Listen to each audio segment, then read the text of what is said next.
ರತ್ನ doctor M.N.. Rajendra Kumar 77ನೇ ಹುಟ್ಟುಹಬ್ಬ ಸಂಭ್ರಮ. 77 ಮಂದಿಗೆ ಸವಲತ್ತು ವಿತರಣೆ. ಸಹಕಾರ ಕ್ಷೇತ್ರದ ಭೀಷ್ಮ ಹಾಗೂ ಸಹಕಾರ ರತ್ನ ಡಾಕ್ಟರ್ ಎಂ.ಎನ್. ರಾಜೇಂದ್ರ ಕುಮಾರ್ ಅವರ 77ನೇ ಹುಟ್ಟುಹಬ್ಬದ ಅಂಗವಾಗಿ ಅಭಿವಂದನಾ ಕಾರ್ಯಕ್ರಮ ಮತ್ತು 77 ಮಂದಿ ಫಲಾನುಭವಿಗಳಿಗೆ ಸವಲತ್ತು ವಿತರಣಾ ಕಾರ್ಯಕ್ರಮ ಬ್ಯಾಂಕ್ ಪ್ರಧಾನ ಕಚೇರಿಯ ಸಭಾಂಗಣದಲ್ಲಿ ಭಾನುವಾರ ಜರುಗಿತು. ಕಾರ್ಯಕ್ರಮವನ್ನು ವಿಧಾನಸಭಾ ಸ್ಪೀಕರ್ ಯುಟಿ ಖಾದರ್ ದೀಪ ಬೆಳಗಿಸಿ ಉದ್ಘಾಟಿಸಿದರು. ಬಳಿಕ ಮಾತನಾಡಿದ ಅವರು, ಡಾಕ್ಟರ್ ರಾಜೇಂದ್ರ ಕುಮಾರ್ ಅವರು ಸಹಕಾರಿ ಮತ್ತು ಬ್ಯಾಂಕಿಂಗ್ ಕ್ಷೇತ್ರದಲ್ಲಿ ಸಾಧಿಸಿರುವ ಸಾಧನೆ ಶ್ಲಾಘನೀಯವಾಗಿದ್ದು, ತಮ್ಮ ಹುಟ್ಟುಹಬ್ಬವನ್ನು ಸಮಾಜಮುಖಿ ಕಾರ್ಯಕ್ರಮದ ಮೂಲಕ ಆಚರಿಸಿರುವುದು ಅವರ ಸಾಮಾಜಿಕ ಕಾಳಜಿಯ ಪ್ರತೀಕವಾಗಿದೆ ಎಂದು ಹೇಳಿದರು.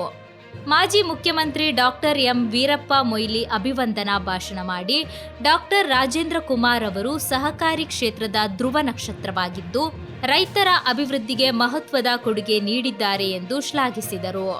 ಅಭಿವಂದನೆ ಸ್ವೀಕರಿಸಿ ಮಾತನಾಡಿದ ಡಾಕ್ಟರ್ ಎಂ.ಎನ್. ರಾಜೇಂದ್ರ ಕುಮಾರ್ ಅವರು, ಸಹಕಾರಿಗಳ ಒಗ್ಗಟ್ಟು ಮತ್ತು ಜನರ ಸಹಕಾರದಿಂದ ಜಿಲ್ಲೆಯ ಸಹಕಾರಿ ಕ್ಷೇತ್ರವು ಇಂದು ಬಲಿಷ್ಠವಾಗಿ ಬೆಳೆದಿದ್ದು, ಮುಂದೆಯೂ ಜನಸೇವೆಗಾಗಿ ತಮ್ಮ ಸೇವೆಯನ್ನು ಮುಂದುವರಿಸುವುದಾಗಿ ಹೇಳಿದರು.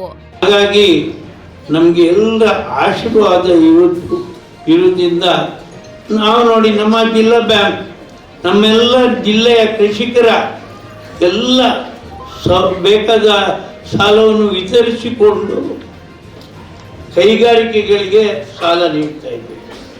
ಈ ಸಂದರ್ಭದಲ್ಲಿ 77 ಮಂದಿ ಅರ್ಹ ಫಲಾನುಭವಿಗಳಿಗೆ ವಿವಿಧ ಸವಲತ್ತುಗಳನ್ನು ವಿತರಿಸಲಾಯಿತು. ಕಾರ್ಯಕ್ರಮದ ಅಧ್ಯಕ್ಷತೆಯನ್ನು ಮಂಗಳೂರು ದಕ್ಷಿಣ ವಿಧಾನಸಭಾ ಕ್ಷೇತ್ರದ ಶಾಸಕರಾದ ಡಿ. ವೇದವ್ಯಾಸ ಕಾಮತ್ ವಹಿಸಿದರು. ಈ ಸಂದರ್ಭದಲ್ಲಿ ನಬಾರ್ಡ್ ಡಿಜಿ ಎಂ.ಕೆ. ಜಗದೀಶ್, ಸಹಕಾರ ಮಾರಾಟ ಮಂಡಲದ ಎಂ.ಡಿ. ಲಿಂಗರಾಜು, ಮೂಡ ಅಧ್ಯಕ್ಷ ಸದಾಶಿವ ಉಳ್ಳಾಲ್, ಜಯಕರ ಶೆಟ್ಟಿ ಇಂದ್ರಾಳಿ, ಕಣಚೂರು ಮೋನು, ದಕ್ಷಿಣ ಕನ್ನಡ ಹಾಲು ಉತ್ಪಾದಕರ ಒಕ್ಕೂಟದ ಅಧ್ಯಕ್ಷ ರವಿರಾಜ್ ಹೆಗ್ಡೆ, ಮೇಘರಾಜ್ ಜೈನ್, ಬ್ಯಾಂಕ್ ಉಪಾಧ್ಯಕ್ಷ ವಿನಯ್ ಕುಮಾರ್ ಸೂರಿಂಜೆ, ನಿರ್ದೇಶಕರುಗಳಾದ M. Vadiraj Shetty, Bhaskar S Kotian, Shashikumar Rai Balgottu, S B. Jayarama Rai, Monappa Shetty Ekkaru, ಮುಖ್ಯ ಕಾರ್ಯನಿರ್ವಹಣಾಧಿಕಾರಿ ಗೋಪಾಲಕೃಷ್ಣ ಭಟ್ಕೆ ಮತ್ತಿತರರು ಉಪಸ್ಥಿತರಿದ್ದರು. ಅಭಿವಂದನಾ ಸಮಿತಿಯ ಅಧ್ಯಕ್ಷರಾದ ಐಕಳಬಾವ ದೇವಿಪ್ರಸಾದ ಶೆಟ್ಟಿ ಬೆಳಪು ಅತಿಥಿಗಳನ್ನು ಸ್ವಾಗತಿಸಿದರು. ದೀಕ್ಷಿತಾ ಭಟ್ ದೇವರ ಪ್ರಾರ್ಥನೆ ಮಾಡಿದರು.